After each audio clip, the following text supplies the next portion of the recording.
Değerli esport izleyenleri, Turkish Airlines EuroLeague'de playoff karşılaşmaları öncesinde soluğu Ülker Spor ve Etkinlik Salonu'nda basketbol müzesinde alıyoruz ve yanımızda Fenerbahçe koçu Sarunas Jasikevicius var. Coach, hello. Hello. It's an early morning. We're so happy, glad to be here because it's the first time that I'm doing at this time an interview with you. It's been always mid-game. Pre-game, mid-game, and then post-game interviews. But I'm happy to see you again here. And it's the, I think, best time of the year, no, for basketball?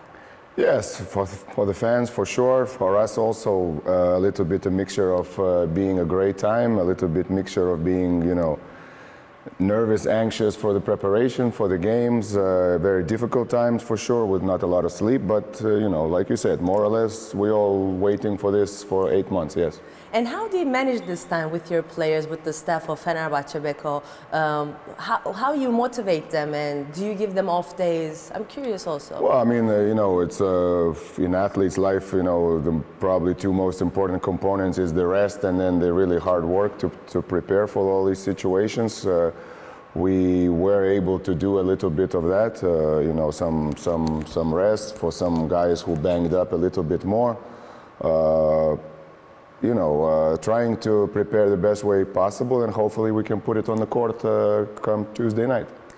When you look back the last year during the playoffs, the match was against Monaco, and this season is Paris, kind of French environment, French teams, we can call it like that. Not exactly for Monaco, but do you see difference from your team? I'm sure that there are a lot of differences, but mental-wise, that you're more ready this season.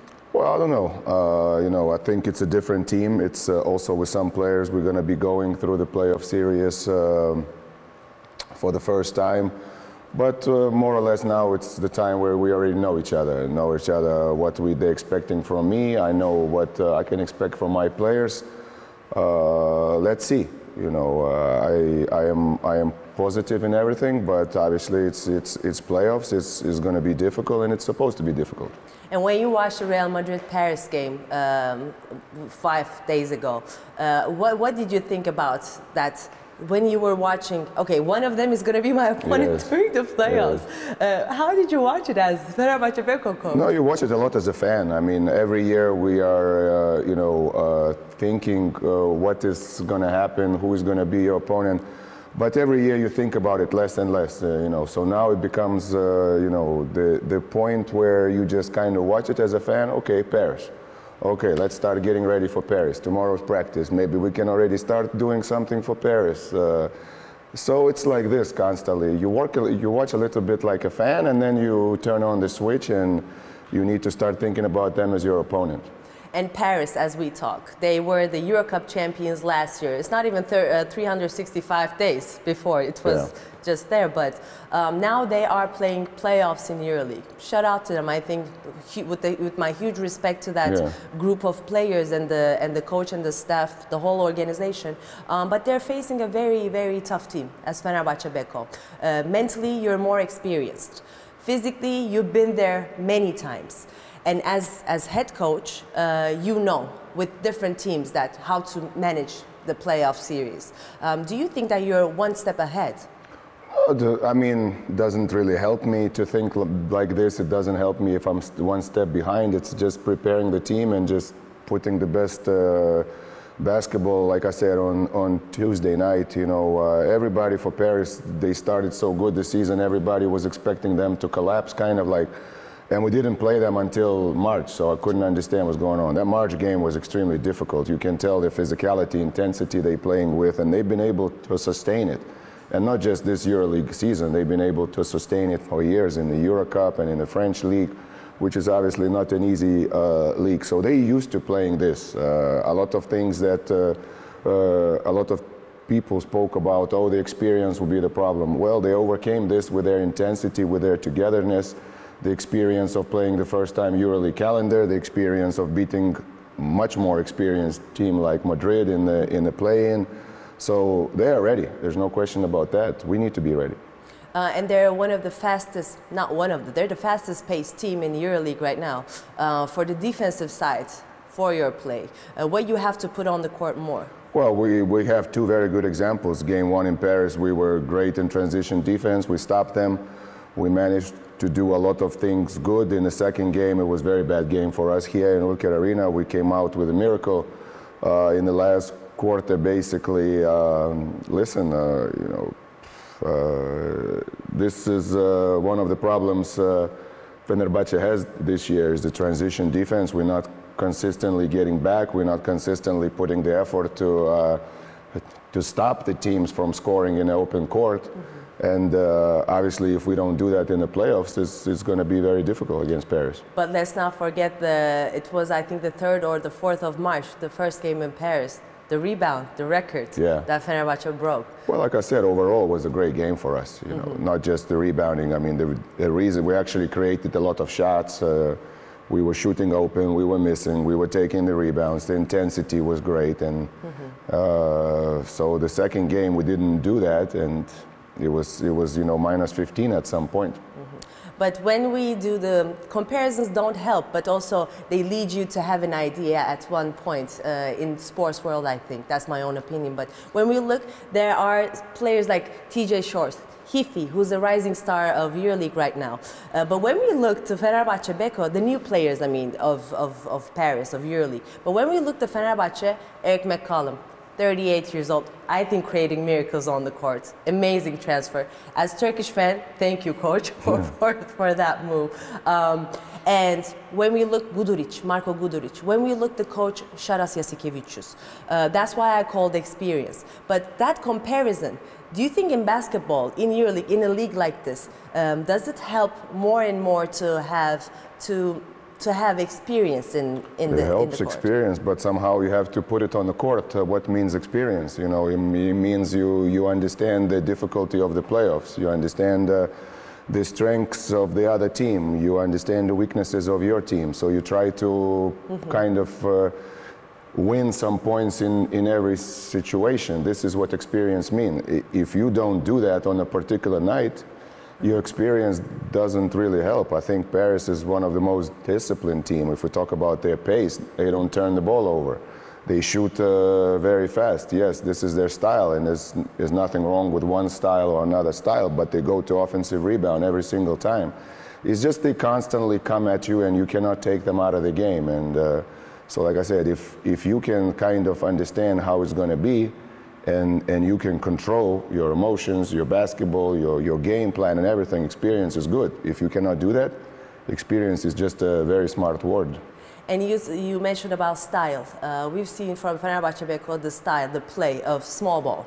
We're going to see during the playoffs as we see the whole... I think a lot of times small ball is just an answer to certain things. It can be an answer to injuries like it was last year in the playoffs, like it was, for example, in the second game here against Paris, where we have 5 position players injured and Nigel has to go play 5 position, or you're in the trouble and you try to shake things up. So yeah, but you know, everything in basketball is about consistency and everything. So we're planning on playing normal lineups and then try to react on things. I believe for us always the small ball was option number 4, number 5.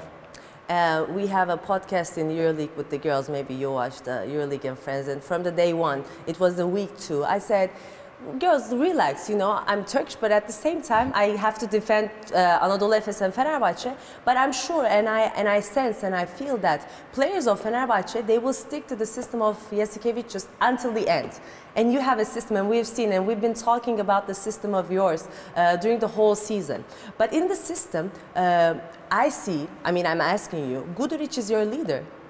Well, I think he's one of the leaders. This is what the system, it gives you the opportunity not to depend on one player. If you talk about the system is the players. It's not the system. I can be the smartest guy or I can be the dumbest guy. This is the truth, you know. If I'm the dumbest guy and I do different things that my players cannot do it, or I can be the smartest guy, and at the same time again, maybe the players cannot do it, your ideas. So the system is totally about the players. There's no question that Marko is one that we depend heavily, and Marko has been for us very consistent through all the problems that we had, you know, with injuries to Devon, Wade, Scotty. Marko's always been there. You know, him and Nigel played all all the games, and with all the problems, we managed to finish second, and this is only because of the players and their ability to adapt to certain things and to reinvent themselves. And for me, this is the system. No, because when we see, I mean, there are stars and leaders. I think this is two different things. And maybe you are in EuroLeague, you know, when we say the all 25 team, you're one of the names. In that team, I think stars and leaders are together. That's my opinion. But right now, nowadays, stars and leaders are different. For example, in Fenerbahçe Beko, Nigel Davis is a pure star. That's what I think. He can manage it, his style of playing, the way that he plays, and Marko Guduric is a leader in your system. That's why I called it as a system. But also, when you look back, when you played this game, who would you sign in your team as your when you played back in the days as a teammate? Who would you sign? From top 25? Yes. Well, everybody. That's the reason. That's the reason these guys are in top 25 and these guys are not. You know, these guys in Fenerbahçe right now, they are working for, how to say it, build up their name so good that they can be maybe in the next top 50, most likely, right? Right. So, yeah, I mean, you know. But if you choose one. Oh, my favorite player ever I played with was Anthony Parker in Maccabi. So, I mean, I would take AP in a second. And then play against Paris for the playoff. To play against the aliens of the moon, I would take him the most. So it's Anthony Parker for me always.